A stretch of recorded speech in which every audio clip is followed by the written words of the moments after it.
بسم اللہ الرحمن الرحیم۔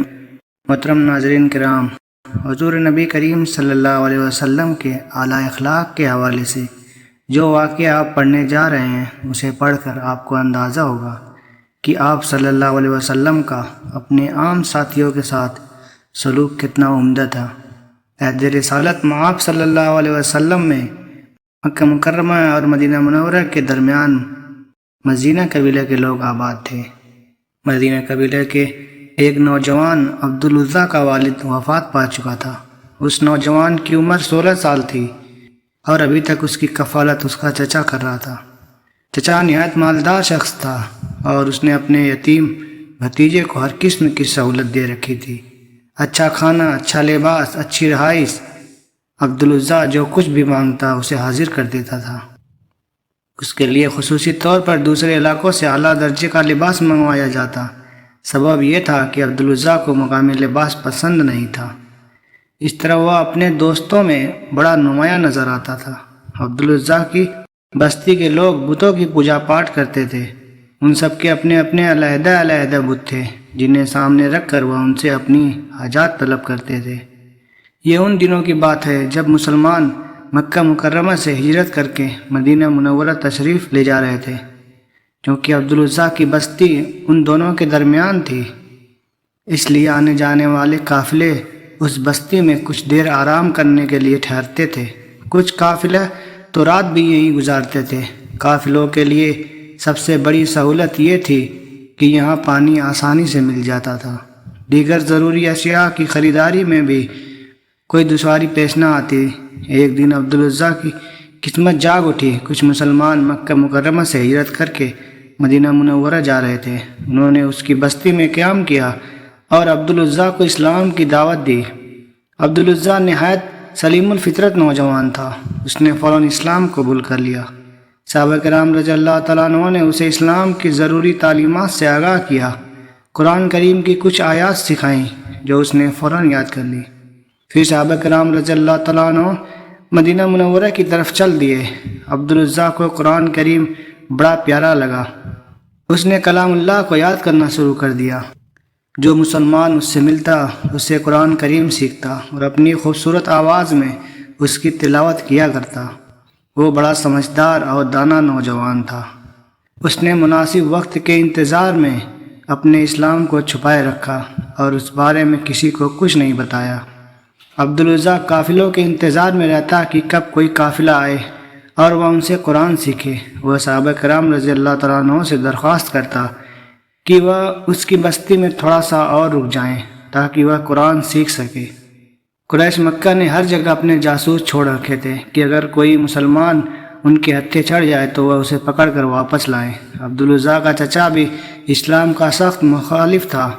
ناظرین کرام، کم و بیش 3 سال اسی طرح گزر گئے۔ ہجرت کا 4تھا سال شروع ہو چکا تھا۔ ایک مرتبہ قافلہ میں شریک کسی مسلمان نے عبدالعزیٰ سے کہہ دیا کہ تم یہاں کیا کر رہے ہو؟ تم ہجرت کیوں نہیں کرتے؟ عبدالعزیٰ کہنے لگا کہ تمہاری بات تو ٹھیک ہے، مگر میں اپنے پیارے چچا کو کیسے چھوڑ سکتا ہوں؟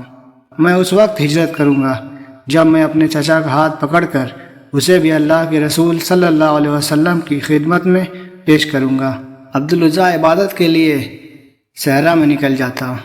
جب اسے یقین ہو جاتا کہ اسے کوئی دیکھنے والا نہیں ہے تو وہ نماز ادا کرتا۔ اپنے چچا کو ملتا تو اسے بڑے پیار اور حکمت سے کہتا کہ چچا، میں نے یثرب میں محمد صلی اللہ علیہ وسلم نامی ایک شخصیت کے بارے میں سنا ہے، وہ ایسی باتیں کرتے ہیں۔ وہ چچا کو قرآن کی آیات سناتا۔ ادھر اس کے چچا کا رویہ نہایت سرد تھا۔ وہ جواب میں اسے کچھ نہ کہتا۔ اسی کشمکش میں وقت تیزی سے گزرتا رہا۔ ایک دن اس کے صبر کا پیمانہ لبریز ہو گیا۔ اس نے بڑی محبت سے اپنے چچا سے کہا، پیارے چچا، میں نے ایک مدت سے آپ کا انتظار کیا ہے۔ میرا خیال تھا کہ آپ اسلام قبول کر لیں گے، مگر آپ نے اسلام قبول نہیں کیا۔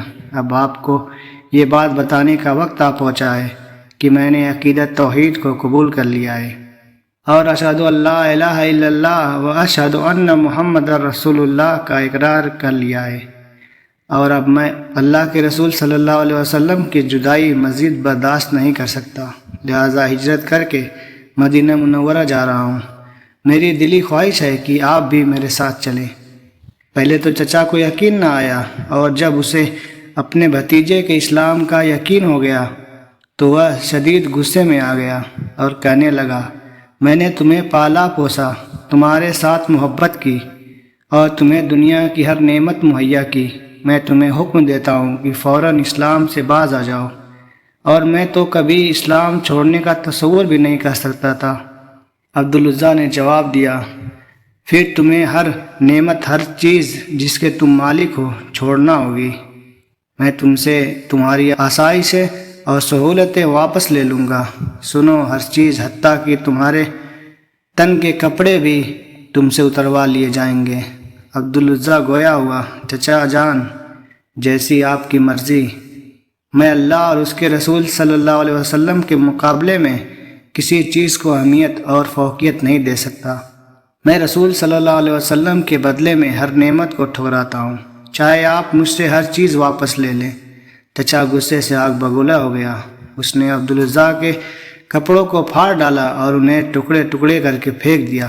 عبدالعزیٰ تقریباً ننگا ہو چکا تھا، اسے زمین پر 2 ٹاٹ کے ٹکڑے نظر آئے۔ اس نے جلدی سے ایک ٹکڑے سے اپنا ستر چھپا لیا اور دوسرا اپنے کندھے پر ڈال لیا۔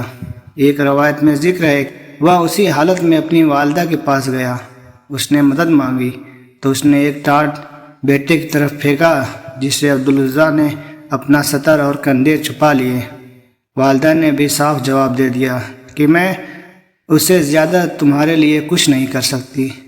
عبدالعزیٰ کا رخ اب مدینۃ الرسول کی طرف تھا، جہاں کائنات کی سب سے زیادہ شفقت اور محبت کرنے والی اعلیٰ ترین ہستی موجود تھی، جس کے اعلیٰ اخلاق کی تاریخ انسانیت میں کوئی مثال نہیں ہے۔ عبدالعزیٰ نے آج تک حضور نبی کریم صلی اللہ علیہ وسلم کا دیدار نہیں کیا تھا۔ وہ پیدل ہی مدینہ منورہ پہنچ گیا۔ ان جیسے بے سہارا مہاجرین کے لیے جائے قرار مسجد نبوی ہی تھی۔ وہ مدینہ منورہ پہنچے تو رات کا وقت تھا، لہٰذا وہ مسجد نبوی میں لیٹ گئے۔ اللہ کے رسول صلی اللہ علیہ وسلم نے فجر کی نماز پڑھائی، صحابہ کرام کی طرف دیکھا تو ایک اجنبی چہرہ نظر آیا۔ مسجد نبوی میں اصحاب صفہ کے چبوترے پر ایک نوجوان کو دیکھا جس کی عمر تقریباً 21 برس تھی۔ آپ صلی اللہ علیہ وسلم نے سوال فرمایا، تم کون ہو؟ کہنے لگا، میں عبدالعزیٰ ہوں۔ سوال ہوا، تم ٹاٹ میں کیوں ملبوس ہو؟ عبدالعزیٰ نے رسول صلی اللہ علیہ وسلم سے اپنی پوری داستان بیان کرتے ہوئے کہا، میں نے اللہ اور اس کے رسول صلی اللہ علیہ وسلم کو اختیار کیا ہے اور دنیا کی ہر نعمت کو پائے حقارت سے ٹھکرا دیا ہے۔ حضور نبی کریم صلی اللہ علیہ وسلم نے اپنے اس نئے ساتھی کو حوصلہ دیا اور فرمایا، آج سے تمہارا نام عبدالعزیٰ نہیں بلکہ عبداللہ ذوالبجادین ہے۔ ذوالبجادین کا معنی ہے ٹاٹ کے 2 ٹکڑے والا لباس۔ لسان نبوت سے نکلا ہوا یہ نام ان کی پہچان بن گیا اور عبداللہ اس پر بہت خوش ہوئے۔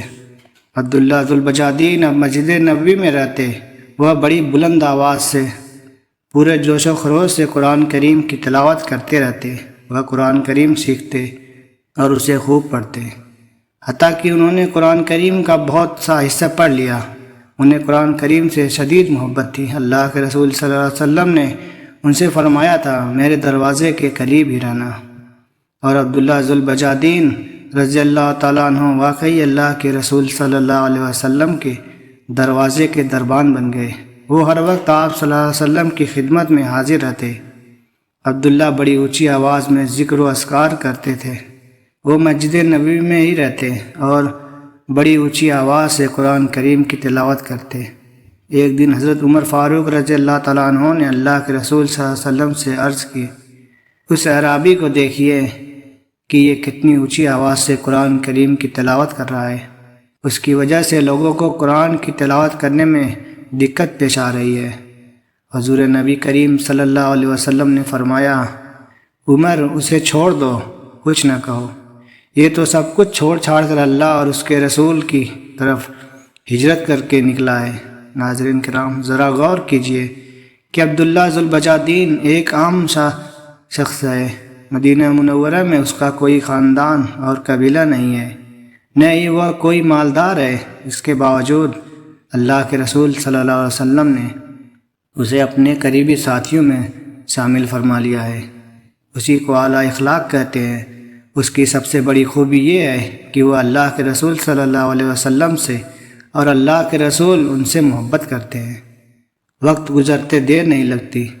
چند سال گزرے، اللہ کے رسول صلی اللہ علیہ وسلم 9 ہجری میں غزوہ تبوک کے لیے روانہ ہوئے۔ یہ ایک بڑا لشکر تھا جس میں دیگر مجاہدین اسلام کے ساتھ عبداللہ ذوالبجادین بھی شامل تھے۔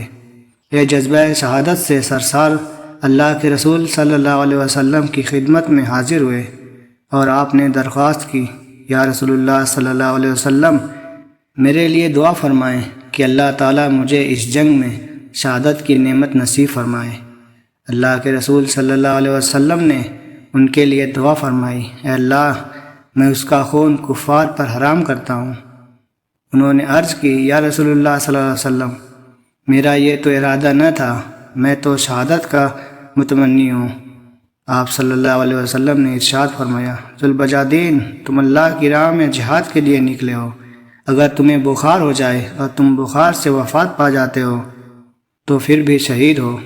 اللہ کے رسول صلی اللہ علیہ وسلم تبوک پہنچے۔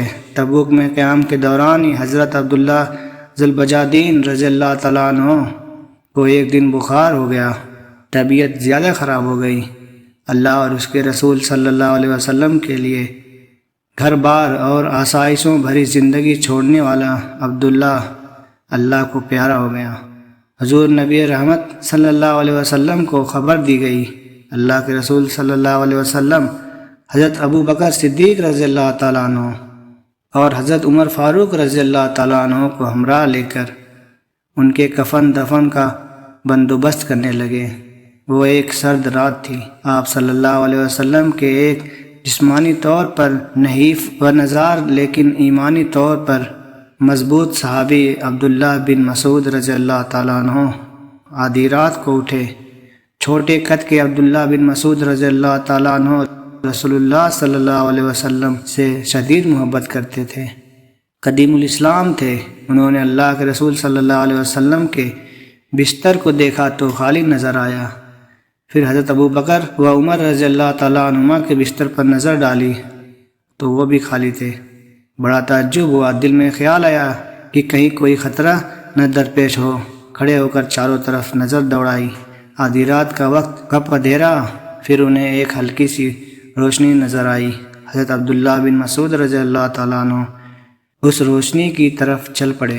مسلمانوں کے کیمپ کے ایک کنارے عجیب منظر دیکھا۔ انہوں نے دیکھا کہ بلال بن حارث رضی اللہ تعالیٰ عنہ نے ایک چھوٹی سی مشال پکڑ رکھی ہے جس کی روشنی میں ایک قبر کھودی جا چکی ہے۔ حضرت ابو بکر اور حضرت عمر فاروق رضی اللہ تعالیٰ عنہما کے ہاتھوں میں کسی کی ناش ہے۔ اللہ کے رسول صلی اللہ علیہ وسلم قبر میں اترے ہوئے ہیں۔ انہیں معلوم ہوا کہ یہ عبداللہ ذوالبجادین رضی اللہ تعالیٰ عنہ کی میت ہے۔ حضور نبی کریم صلی اللہ علیہ وسلم فرما رہے ہیں، اپنے بھائی کو میرے قریب کرو۔ حضرت ابو بکر صدیق اور حضرت عمر فاروق رضی اللہ تعالیٰ عنہما آپ صلی اللہ علیہ وسلم کو ذوالبجادین رضی اللہ تعالیٰ عنہ کی ناش تھما رہے تھے، اور آپ صلی اللہ علیہ وسلم فرما رہے ہیں، اپنے بھائی کو نرمی کے ساتھ تھامو، ذرا پیار سے، نرمی سے اور محبت سے پکڑو، کیونکہ وہ اللہ اور اس کے رسول صلی اللہ علیہ وسلم سے محبت کرتا تھا۔ اللہ کے رسول صلی اللہ علیہ وسلم نے اپنے پیارے ساتھی کو اپنے مبارک ہاتھوں سے اٹھایا اور بڑی محبت اور پیار سے قبر میں اتارا۔ پھر آپ صلی اللہ علیہ وسلم کے اخلاق کی بلندی دیکھیے۔ آپ نے اپنے مبارک ہاتھوں کو آسمان کی طرف اٹھا کر اللہ سے دعا فرمائی، اے اللہ، میں تجھے گواہ بنا کر کہتا ہوں، میں آج شام تک ذوالبجادین سے راضی تھا، اے اللہ تو بھی اس سے راضی ہو جا۔ ایک روایت میں ہے کہ اللہ کے رسول صلی اللہ علیہ وسلم نے اپنے مبارک ہاتھوں سے اسے دفن کیا اور فرمایا، اے اللہ اس پر رحمت فرما۔ یہ قرآن کریم کی تلاوت کرنے والا اور رسول اللہ سے محبت کرنے والا تھا۔ حضرت عبداللہ بن مسعود رضی اللہ تعالیٰ عنہ اس عام سے صحابی کی اتنی قدر و منزلت دیکھتے ہیں اور اللہ کے رسول صلی اللہ علیہ وسلم کی اسے محبت ملاحظہ فرماتے ہیں تو بے اختیار کہہ اٹھتے ہیں، کاش اس قبر میں میں ہوتا۔ اللہ تعالیٰ سے دعا ہے ہم تمام مسلمانوں کو اللہ اور اس کے رسول سے سچی محبت کرنے والا اور نیک عمل کرنے والا بنائے، آمین۔ محترم ناظرین، اگر آپ کو یہ ویڈیو پسند آئی تو لائک اور شیئر کر دیں اور ہمارے دینی و اصلاحی چینل کو سبسکرائب کر لیں۔ جزاک اللہ خیر۔ اللہ ہم سب کا حامی و ناصر ہو۔